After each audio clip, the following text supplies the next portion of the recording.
Well, here we are, guys. After 8 years of near total silence, The Elder Scrolls 6 has finally graduated from being a mountain, a logo, and a piece of music to a sentence from an Xbox executive. And somehow that one sentence has sent the entire Elder Scrolls community into detective mode. On 11th of August, Xbox CEO Asha Sharma posted this live playthrough of The Elder Scrolls 6, followed by 8 asterisks. This morning. The scale and grandeur are incredible. The story is even greater. And that is it. No screenshot, no release date, no gameplay, not even an official subtitle. Just 8 suspicious little asterisks where the subtitle should be. But honestly, after the way Bethesda has handled this game, the tiny tease feels enormous because we have spent 8 years analysing the same 30-second announcement trailer like it is an ancient Elder Scroll containing the secrets of the universe. So today, let's talk about what Asha Sharma may actually have revealed, why the word playthrough matters, whether the game could really be called The Elder Scrolls 6 Sentinel, and why I am both extremely excited and deeply unwilling to fall for the hype just yet, because this is a good news, but it is also executive praise for a game her own company needs to succeed. Those two things can be true at the same time. The first important detail is that Sharma did not say she watched a concept presentation, she said there was a live playthrough.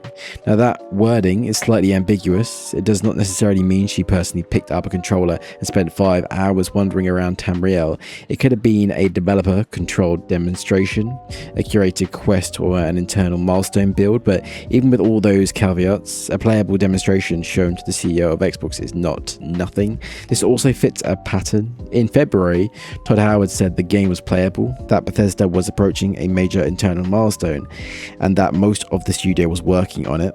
In June, Xbox Chief Content Officer Matt Booty said he had visited Bethesda, seen the game running, and thought it looked amazing.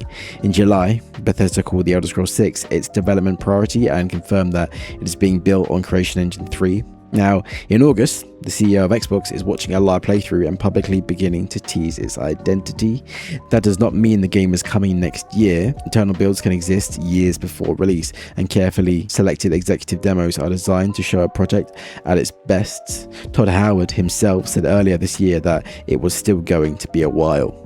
But there is a difference between a game merely existing in production and senior executives repeatedly being shown it, talking about it, and cautiously feeding details to the public.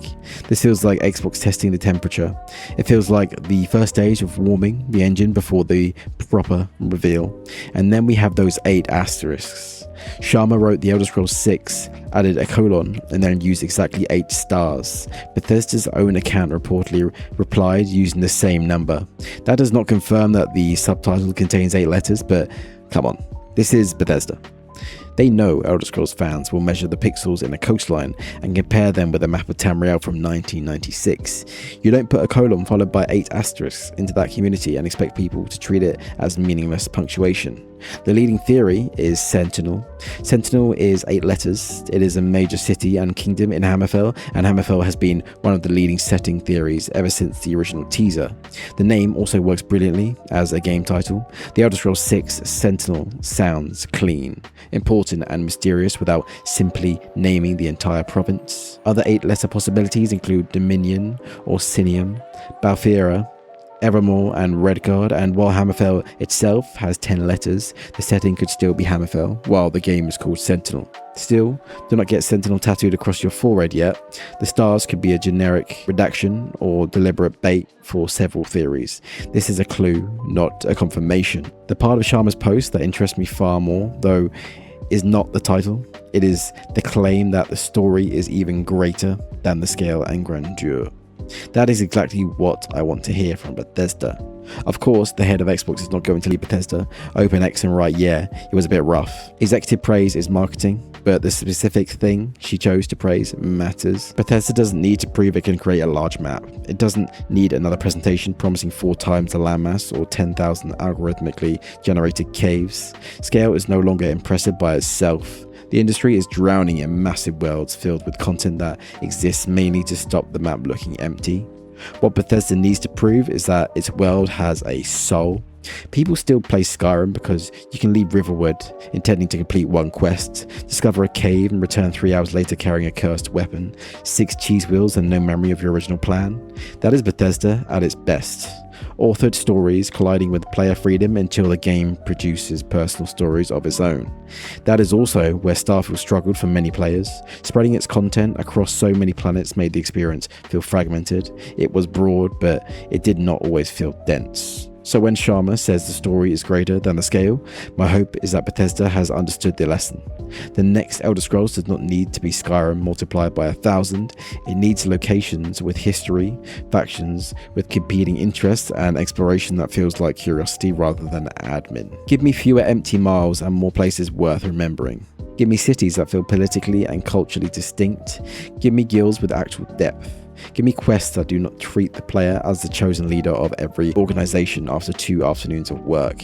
And please, for the love of Talos, give me NPCs who react when I put a bucket over a shopkeeper's head and rub the entire building. That is the grandeur Elder Scrolls needs, not merely a bigger number on a marketing slide. Sharma only took control of Xbox in February, promising renewed focus on great games and the core audience. The Elder Scrolls 6 is one of the clearest tests of that promise. This is the sequel to Skyrim and potentially Xbox's biggest traditional first-party game. Her visit shows that leadership understands its importance. Giving Bethesda the time, talent and stability to finish it properly is the harder part. And we cannot discuss the timing of this post without mentioning the uncomfortable context around it. Sharma's visit reportedly coincided with a Bethesda worker protest outside, where union members displayed red flags representing laid-off Xbox employees and brought out a giant inflatable rat. Some people therefore interpreted the post as an attempt to redirect attention towards a beloved game. We cannot know that was her intention, so it would be unfair to present speculation as fact, but the optics are worth questioning. A shiny tease does not erase the human cost of layoffs, and an unaffected roadmap does not settle developers' concerns about lost experience, delays, or crunch. The layoffs do not automatically prove the game is doomed either. Bethesda says its roadmap remains intact and multiple senior figures have seen it running. The honest position is cautious interest and pressure on Xbox to protect the people building it.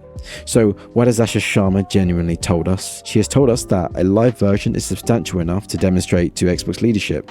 She's hinted at an internal subtitle, identified the story as a point of confidence, and may have signaled that Xbox is ready to let the game re-enter the conversation. What she has not given us is a release year, a platform list, a setting, gameplay footage, or proof that the finished game will fulfill those promises. Elder Scrolls fans have waited too long to live on executive adjectives. Incredible is nice and A** are fun, but the next meaningful update must come from the game itself. Show us a city, a quest, the factions, or one uninterrupted minute of the world running. Bethesda does not need to reveal everything tomorrow, but it cannot expect cryptic punctuation to do the work of an actual marketing campaign forever. For now, though I will admit it, this tease worked on me. Not because I suddenly believed the game was around the corner, and not because an Xbox CEO said nice things about an Xbox game. It worked because, for the first time in years, The Elder Scrolls 6 sounds less like a distant obligation on Bethesda's schedule and more like a real world that people inside the company are actively walking through. The door to Tamriel has opened by about half an inch. We still cannot see much through it, but after 15 years since Skyrim, even that tiny crack of light is difficult to ignore. Now Xbox and Bethesda need to stop telling us how grand the game is and when it is genuinely ready. Let us see that grandeur for ourselves. And if the title really is The Elder Scrolls 6 Sentinel, Asha Sharma may have just started the reveal with 8 little stars.